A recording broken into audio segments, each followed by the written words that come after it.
If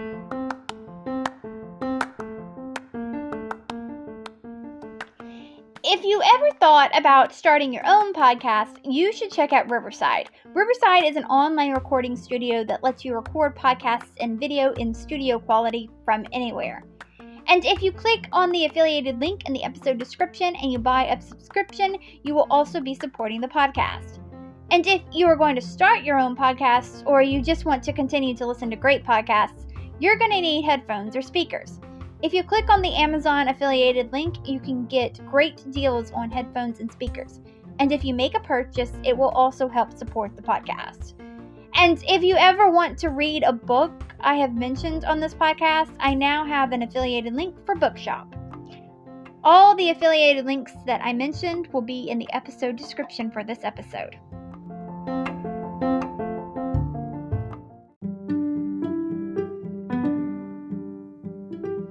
I just wanted to remind you that this podcast has merch, and this podcast is also on Patreon, and there's some perks that come along with joining the Patreon. I will leave the links to both of those things in the show notes.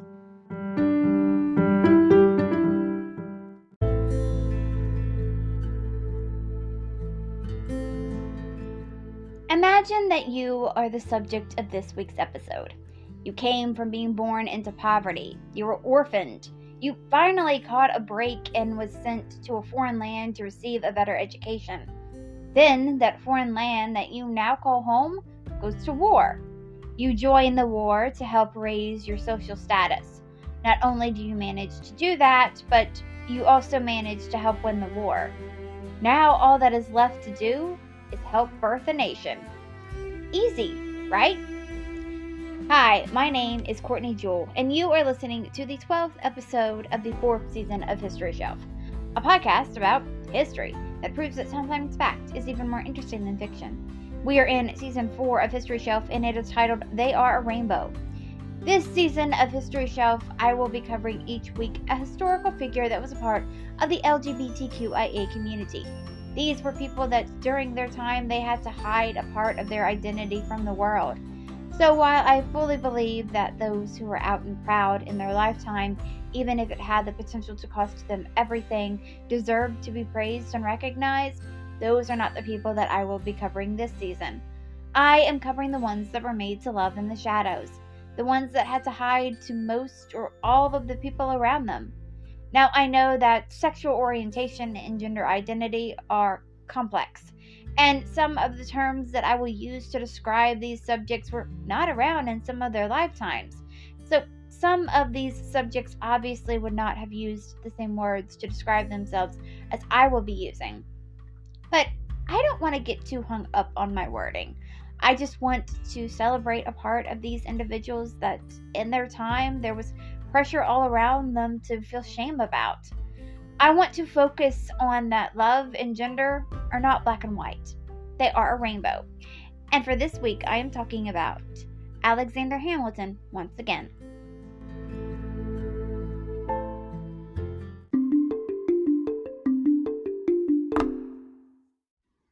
This is part 2 of Alexander Hamilton's story, so obviously there was a part 1, and I recommend that you listen to part 1 before you listen to this episode. But if you don't want to do that, or if you want to listen to this first and then go back to the first episode, do whatever you want to do. If you need a recap, because you've forgotten some of the things that happened last week, I'm going to recap the important parts of last week's episode. So, Alexander Hamilton was born poor in Nevis on January 11th in either 1755 or 1757. His parents were James A. Hamilton and Rachel Fawcett Levine. There's also a possibility that his father may have been a man named Thomas Stevens. James and Rachel were never married to each other. Rachel was actually married to someone else when she had Alexander. James took off and Rachel died before Alexander reached adulthood. Alexander wrote a letter to his father about a hurricane, and that impressed some people that paid for Alexander to go to college in North America. Alexander may have been romantically involved with his college roommate and friend, Robert Troup. Alexander had always had a love for learning, but his studies were put on hold when the American Revolutionary War broke out. Alexander fought in the war under George Washington for the American side. Alexander and George became besties. During the war, Alexander met two men named Lafayette and John Lawrence. He became friends with both of them, and he may have been romantically involved with both of them also. Though he probably was not involved with Lafayette, but John Lawrence is another story. America ended up winning the war, obviously, and it became its own country. And last week I said that I would start this episode with telling you about Alexander Hamilton's wife, Elizabeth Schuyler. So that's where we are going to start this episode. Now, let's talk about Elizabeth Schuyler. It is likely that Alexander met Eliza first in the autumn of 1777 in Albany, New York. Alexander had been sent north on a military errand and spent some time at the home of General Philip Schuyler. Philip was the father of Elizabeth Schuyler.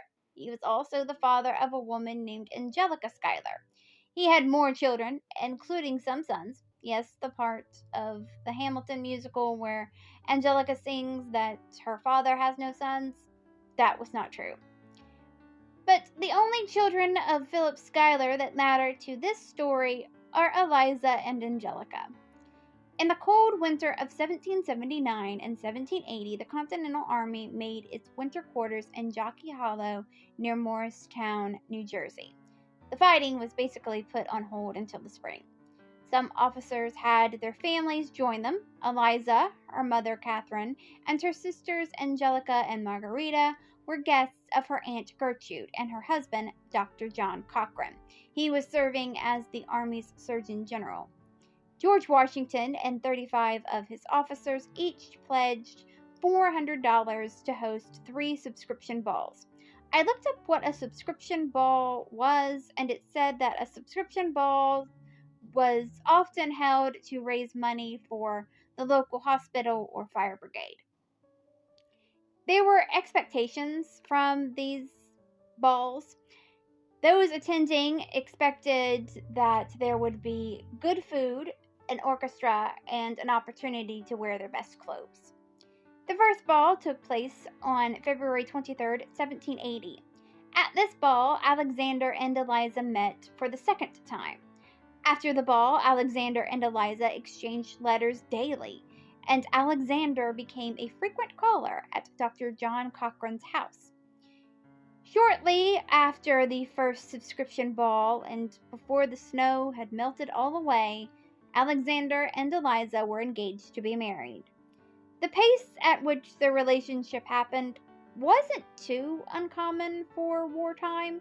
People moved their relationships along fast during war because you didn't know if you were going to live to the next day. Now, it is possible that Alexander married Eliza because her father had money and connections. And Alexander's main goal in life was to social climb. But while that may have been what initially drew Alexander to Eliza, there is evidence that there was real love and affection between the two of them. In one of the letters that he wrote to Eliza when they were courting, he said, quote, "I have told you, and I told you truly, that I love you so much.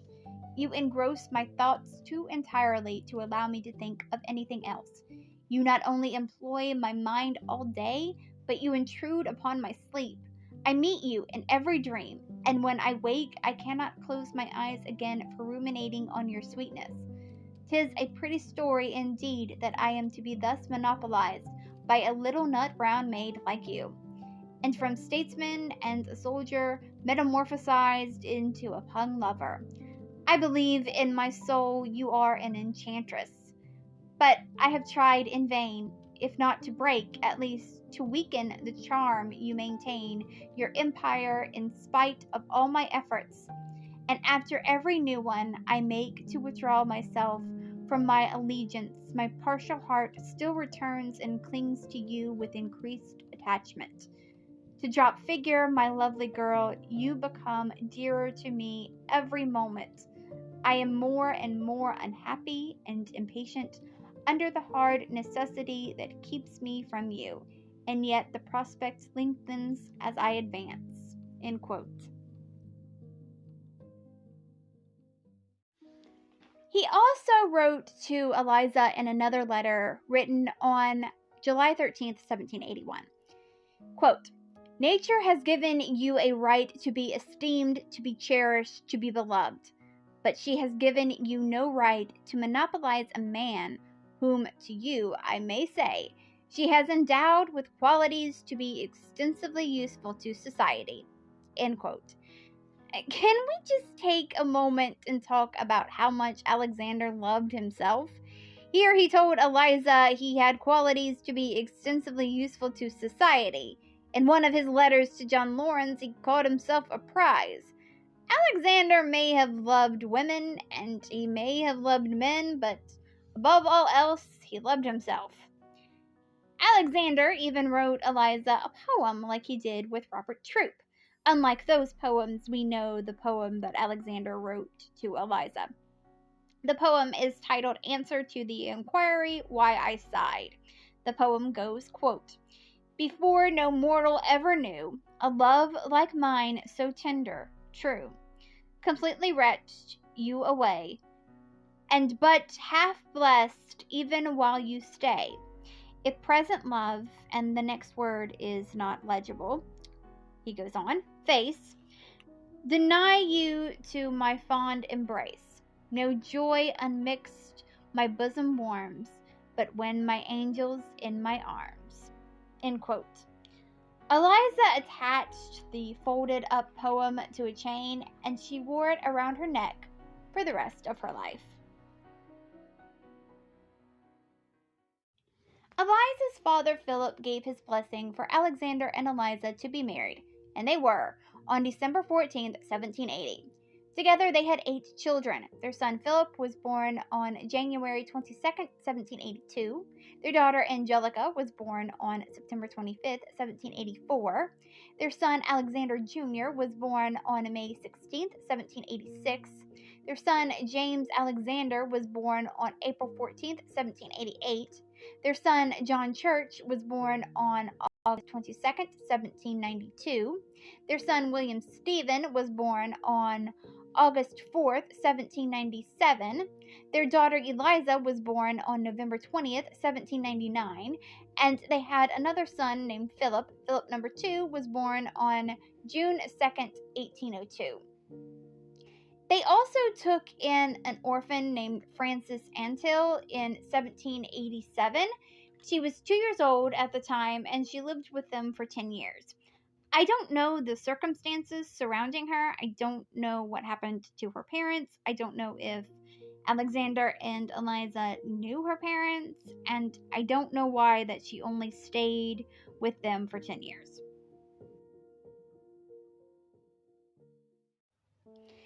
Now, I said that Eliza was not the only one of Philip Schuyler's children that was important to Alexander's life. Angelica Schuyler also played an important role. Angelica married a British politician and businessman named John Barker Church. She had eloped with him in 1777 against her family's wishes. So when Alexander and Angelica met, she was already married and the mother of 2 children. There is no proof that Alexander and Angelica had a physical affair, but they did exchange some flirty letters back and forth. Even Alexander's biographer, Ron Chernow, thought that their friendship was unusual. He described the relationship between Alexander, Eliza, and Angelica as a, quote, curious menage a trois. In a letter that Angelica wrote to Eliza, and in this letter, Angelica is talking about Alexander, she said, quote, "If you were as generous as the old Romans, you would lend him to me for a little while." End quote. In a letter that Angelica sent to Alexander, there was a comma that its placement may have been a simple mistake. In this letter, when referencing Alexander, she said, "My dear comma sir." Alexander addressed that comma in his response to Angelica. He wrote, quote, There was a most critical comma in your last letter. It is my interest that it should have been designed, but I presume it was accidental. Unriddle this if you can.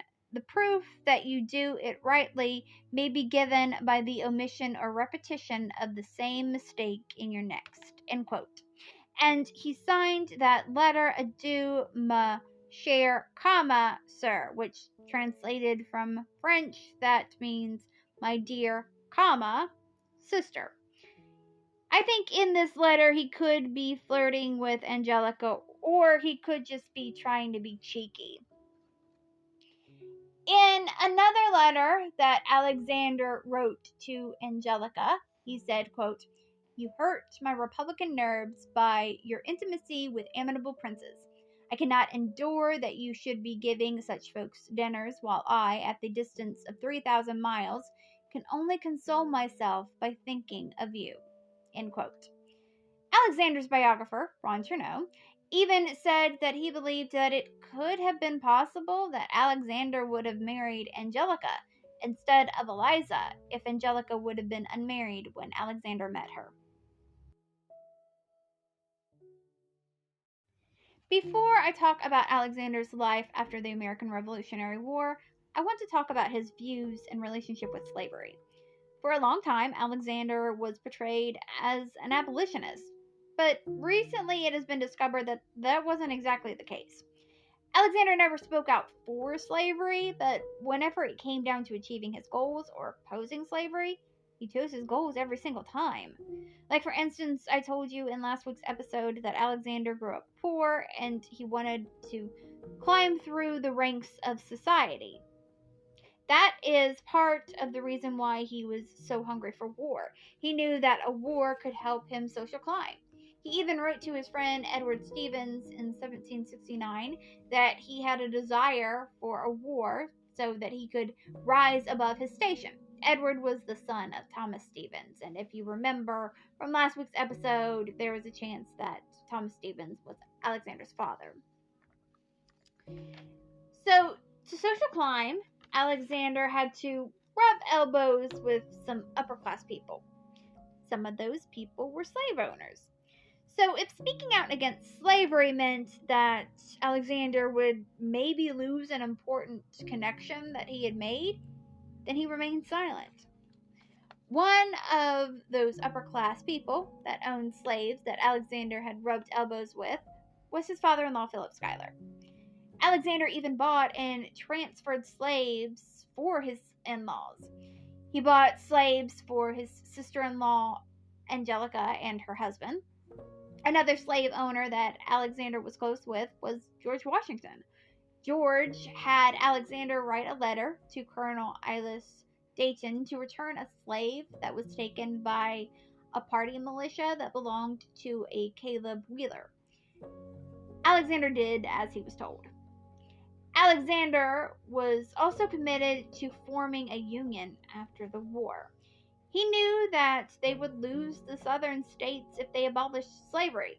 Alexander believed that the North needed the revenue from the crops grown in the South that was farmed by slaves.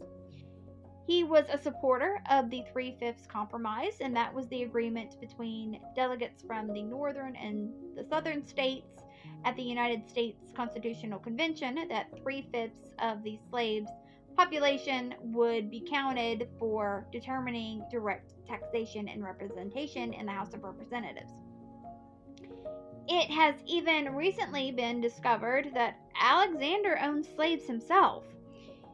He was a member of the New York Manumission Society, and that society had advocated for the emancipation of slaves. So even if he thought that slavery was wrong, he certainly looked the other way, and he didn't mind from benefiting from having people working for him for free. So if he did find slavery wrong and he did that, that's even worse than thinking slavery was okay and benefiting from it. Or at least that's just my opinion. After the American Revolutionary War, Alexander returned to New York. He studied the bar for 6 months and he passed the bar in July of 1782. In that following October, he was licensed to argue cases before the Supreme Court of New York.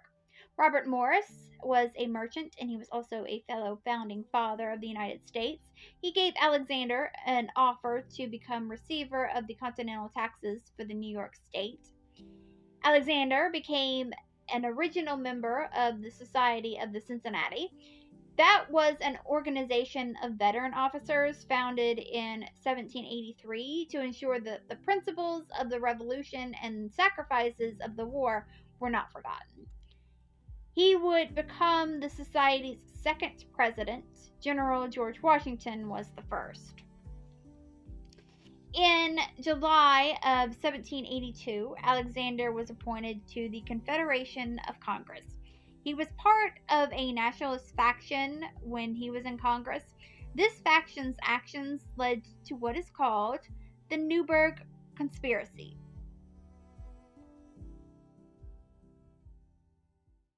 At the end of the war, soldiers feared that the Confederation Congress was not going to pay them their back pay and pensions.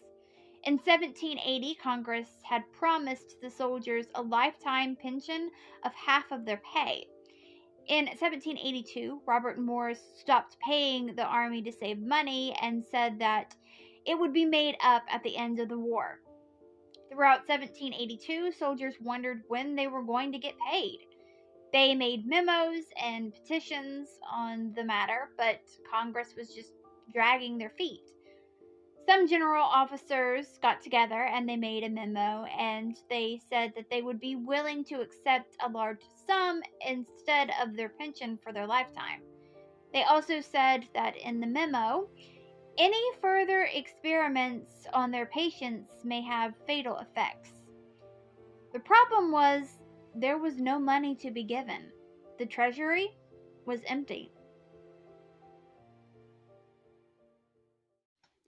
Congress was $6 million in debt. An attempt at an import tariff was defeated in November of 1782. Some states even forbade a lifetime pension. Alexander, James Madison, Governor Morris, and that was the man's name, not his title, and Robert Morris were members of the Confederation Congress that supported funding the Continental Army. They called for a meeting with a group of senior officers. On January 6, 1783, a congressional committee was created to address the officers and the memo. That went nowhere. Congress was unwilling to give the soldiers their pension. The Army got together under Major General Horatio Gates. He was a longtime rival of George Washington. The plot began on February 8, 1783. A man named Colonel John Brooks returned to Newburgh with a letter. He was one of the senior officers that was a part of the meeting with Congress. The letter was from Major General Alexander McDougall and Colonel Matthias Ogden, and the letter explained to the Army what had happened. On February 12th, a letter from Alexander McDougall, signed with the pseudonym Brutus, said that Major General Henry Knox, that was the one that the officers and soldiers drafted their memo under, the letter said that Henry Knox may have to start a mutiny and refused to demobilize until they got their money. Rumors of peace between Great Britain and America started to fly. Alexander wrote to George Washington to get him to support the army.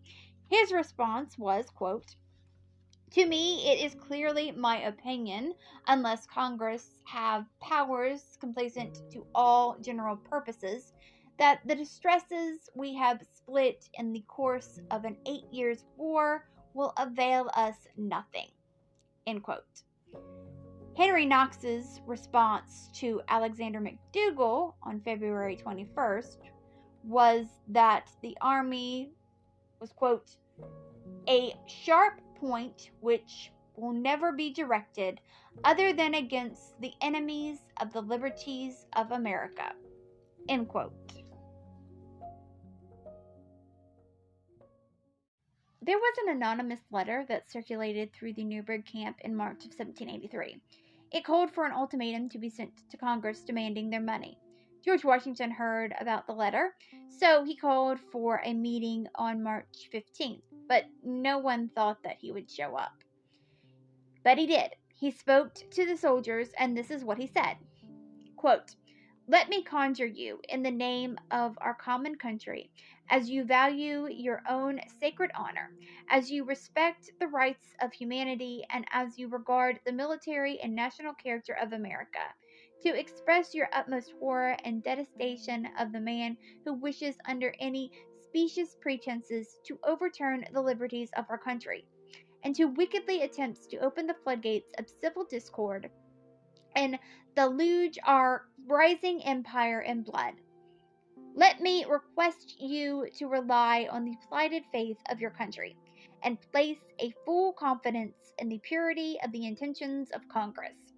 End quote. Then he read a letter from Joseph Jones. Joseph was a Congress member from Virginia. Before he read Joseph's letter, he took out a pair of reading glasses because he said that not only had his service to his country made him go gray, but it also made him go blind.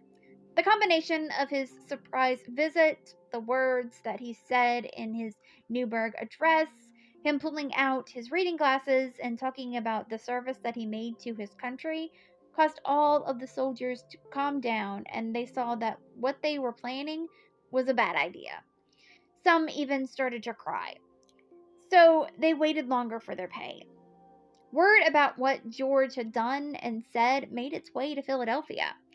There were copies made of George's Newburgh address, and they made their way around the city. On March 19, 1783, Congress voted to give all soldiers full pay for 5 years. After this, George told Alexander, quote, "The army is a dangerous instrument to play with," end quote. The Newburgh Conspiracy wasn't the only time that soldiers demanded their pay from Congress. In June of 1783, a different group of disgruntled soldiers sent Congress a petition wanting their back pay. They marched towards Philadelphia. Alexander and 2 others were charged with intercepting the mob by Congress. Alexander's requested militia from Philadelphia's Supreme Executive Council was turned down. Alexander told Assistant Secretary of War William Jackson to intercept the men, but he was unsuccessful. The mob made it to Philadelphia, and they wanted to know where the hell their money was. Alexander said that Congress should relocate to Princeton, New Jersey, so they did. There in New Jersey, Alexander drafted a call to revise the Articles of Confederation. This was sort of the blueprint for the future Constitution of the United States. They had a lot in common, like a strong federal government that had the ability to collect taxes and raise an army. It also included the separation of powers into legislative, executive, and judicial branches. In 1783, Alexander resigned from Congress. He practiced law in New York. He had a partnership with a lawyer named Richard Harrison. Alexander was known for defending loyalists. He helped repeal state acts disbarring loyalist lawyers and disfranchising loyalist voters. In 1784, he founded the Bank of New York. In 1786, he played a major leadership role at the 1786 Indianapolis Convention. He drafted its resolution for a constitutional convention. This helped getting his dream of having a more effectual and more financially self-sufficient federal government. When Alexander was a member of the legislature of New York, he argued for Vermont to become a state, and eventually Vermont became a state in 1791. When Alexander was one of New York's delegates to the Constitutional Convention at Philadelphia in 1787, he proposed that senators and the president should serve for life, and that the president should have an absolute veto. They could be removed for bad behavior, though. This made people believe that Alexander was a monarchist sympathizer. James Madison, he was another founding father of America, said that Alexander said, quote, "The English model was the only good one on this subject. The hereditary interest of the king was so interwoven with that of the nation, and his personal emoluments so great, that he was placed above the danger of being corrupted from abroad. Let one executive be appointed for life who dares execute his powers." And let me observe that an executive is less dangerous to the liberties of the people when in office during life than for 7 years. It may be said this constitutes as an elective monarchy, but by making the elective subject to impeachment, the term monarchy cannot apply. End quote. James Madison thought that Alexander's proposal was for the rich and well-born to claim power. This pretty much isolated Alexander from his fellow delegates because they felt that he did not reflect the ideas of revolution and liberty. Which I think James Madison's interpretation of Alexander's words is interesting because Alexander did believe that those who owned property should have more rights. So maybe when James Madison thought that Alexander's proposal was for the rich and well-born to claim power, he may have been onto something. Alexander had wrote his own draft of the Constitution, but he never presented it at the convention.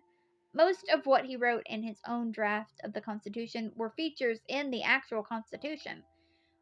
But Alexander was not actually a fan of the Constitution, but he signed it anyways because he thought that it was a lot better than the Articles of Confederation. He even campaigned for its ratification, and he wrote papers defending the Constitution. Those papers are known as the Federalist Papers. He alone did not write all 85 of the Federalist Papers. He had help from James Madison and John Jay. John Jay was another founding father of America. These papers were published anonymously, but people figured out who the authors were. It has been determined that John Jay wrote 5 of the papers, James Madison wrote 29, and Alexander Hamilton wrote the rest of the 51. John Jay wrote about foreign relations. James Madison wrote about the history of republics and confederacies and the anatomy of a new government. Alexander wrote about branches of government, aspects of the Senate, military matters, and taxation. The papers first appeared in the Independent Journal on October 27, 1787. In 1788, Alexander was awarded a Master of Arts degree from King's College that was now called Columbia College. He served on the college's board of trustees, and he helped play a part in getting the college reopened after the war, and he helped getting it financially set. George Washington became the first president of the United States of America on April 30th, 1789. George made Alexander the first United States Secretary of the Treasury. Alexander took office on September 11th, 1789. Alexander pushed for the national government to assume state debts. Fellow founding fathers Thomas Jefferson and James Madison did not support this plan. Alexander and Thomas disagreeing happened a lot. Thomas didn't agree to Alexander's plan until Alexander agreed to move the nation's capital along the Potomac River. Alexander made the first bank of the United States his main priority. He became the leader of the Federalist Party. In 1792, Alexander helped establish the United States Mint. In 1793, Alexander and Thomas had another disagreement. In 1793, Great Britain and France went to war with each other. Alexander thought that the United States should stay neutral.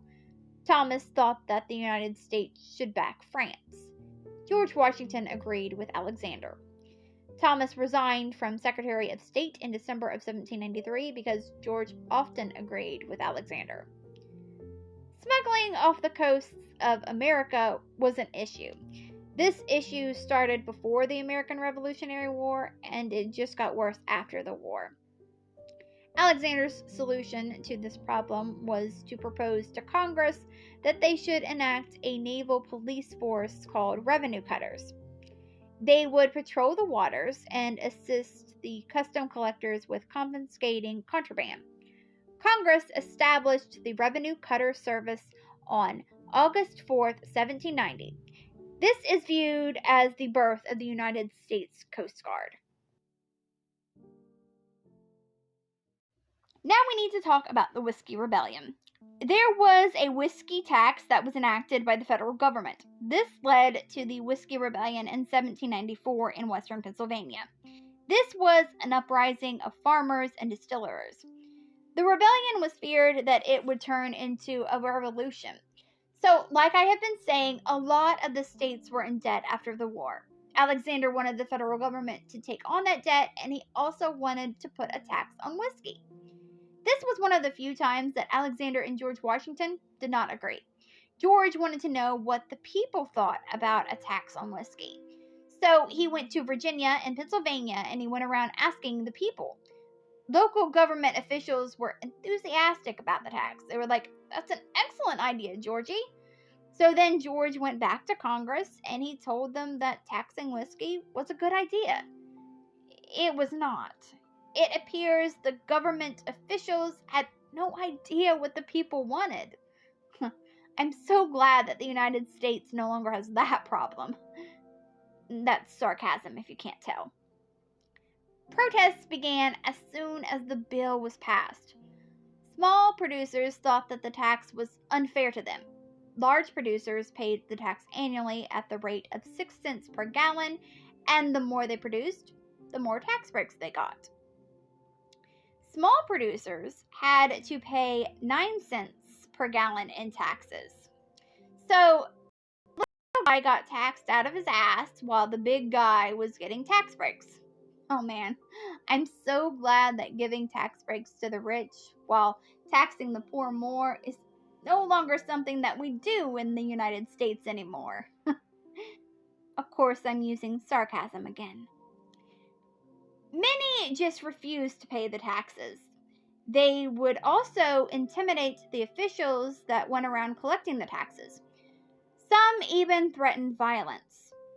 Soon they acted on those threats of violence. On September 11, 1791, Excise Officer Robert Johnson went out to collect the taxes on his route in western Pennsylvania. On this route, he was surrounded by 11 men dressed as women. They stripped him naked and tarred and feathered him. Then they stole his horse and left him in the forest. Robert recognized 2 of the men. He made a complaint and warrants were issued for their arrests. A cattle drover named John Connor was sent with the warrants to arrest them. They did the same thing that they did to Robert to John. He was tied to a tree for 5 hours before someone found him. Robert resigned from his post because he feared more violence. As time went on, acts of violence kept happening. In 1793, the home of Pennsylvania excise officer Benjamin Wells was broken into not once, but twice. The first time that his home was broken into, the mob assaulted Benjamin's wife and children. The second time that his house was broken into, it involved 6 men in disguises and they attacked Benjamin. They held him at gunpoint and they demanded his books and for him to resign from his position. Western Pennsylvania citizens gathered with 3 to 5 representatives per county. Some members wanted a rebellion, but others that were more moderate wanted a more peaceful solution. In the summer of 1794, Federal Marshal David Lennox began the process of serving wits to 60 distillers in western Pennsylvania who had not paid the tax. On July 14, 1794, David accepted the services of tax collector and wealthy landowner John Neville as a guide through Allegheny County. On July 15th, the 2 made their way to the home of William Miller. William had refused to accept his summons. They got into an argument with him, so David and John rode off. The 2 men then ran into a mob. This mob was armed with pitchforks and muskets. Some in this mob were believed to have been drunk. Someone told the mob that federal agents were dragging people away, but the mob let David and John go when they found out that this was not true. But someone did fire a shot as the 2 men rode off, though no one was hurt. On the morning of July 16th, John was woken by an angry mob. Some of them had been served a summons the day before. The mob told John that David needed him because there was a threat to his life. John didn't believe them and told them to get off of his property. The mob refused to leave, so John got his gun and shot into the crowd. He killed a man named Oliver Miller. Then the crowd shot back at John's house. John sounded a horn and his slaves attacked the crowd. 6 members of the mob were injured and the mob left, taking Oliver's body with them. They met with other people that wanted revenge on John. The next time they went to John's house, they went carrying a flag. This came to be known as the Whiskey Rebellion flag. The flag had 13 stars for the 13 original colonies, with an eagle holding a red and white ribbon on a background of dark blue. On July 17th, as many as 700 men marched to drums and gathered at John's house. They demanded his surrender. Major James Kirkpatrick was there. He was one of the 10 soldiers that showed up at John's home to defend it. James told the men that John was not there. James had helped John escape and he hid him in a ravine. The mob then set fire to the barn and the Swabe's dwellings. The mob let the Neville women leave safely before the mob opened fire on the house. After an hour, the mob's leader, James McFarland, was killed. The mob then set fire to the other buildings and the soldiers surrendered.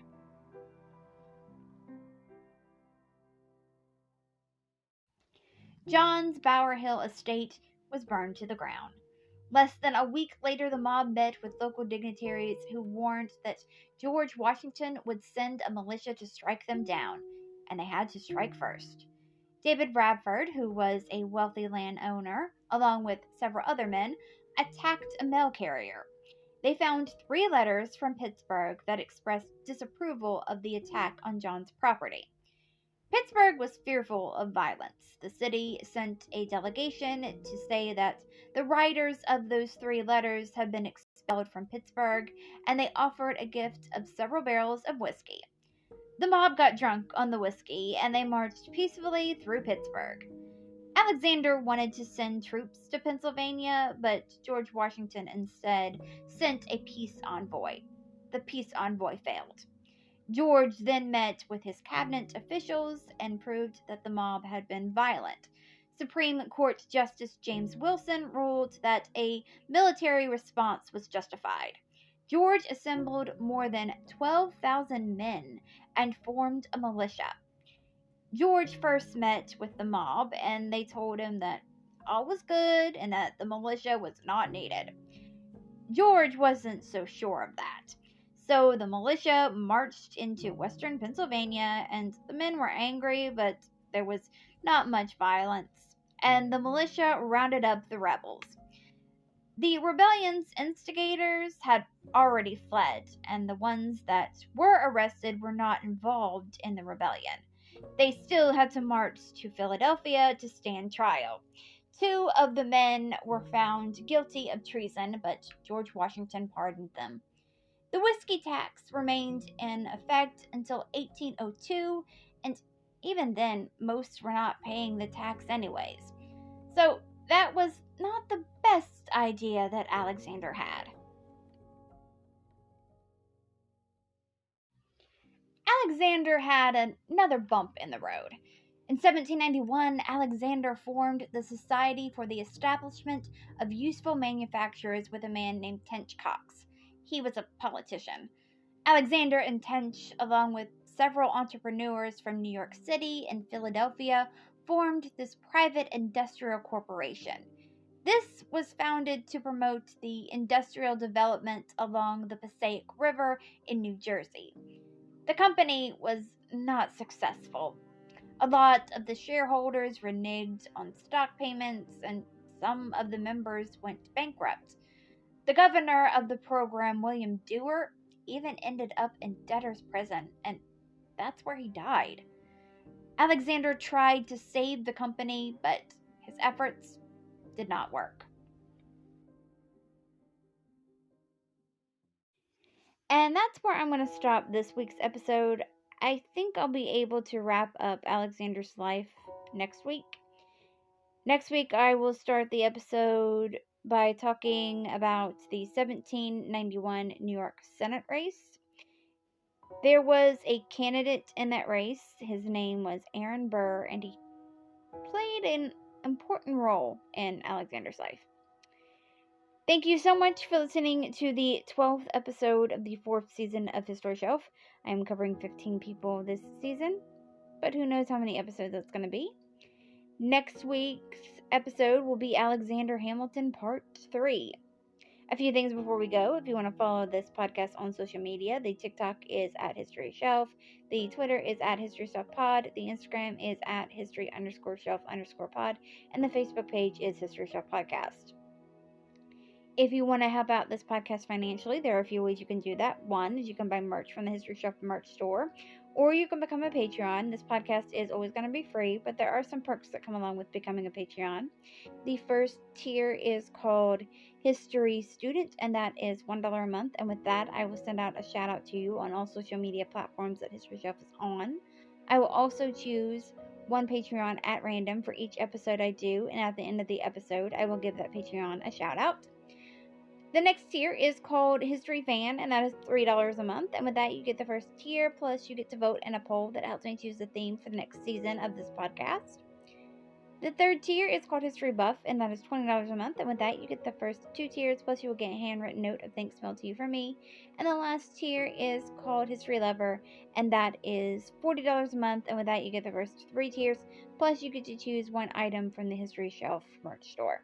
You can choose any item that you want except for the zipper pudding.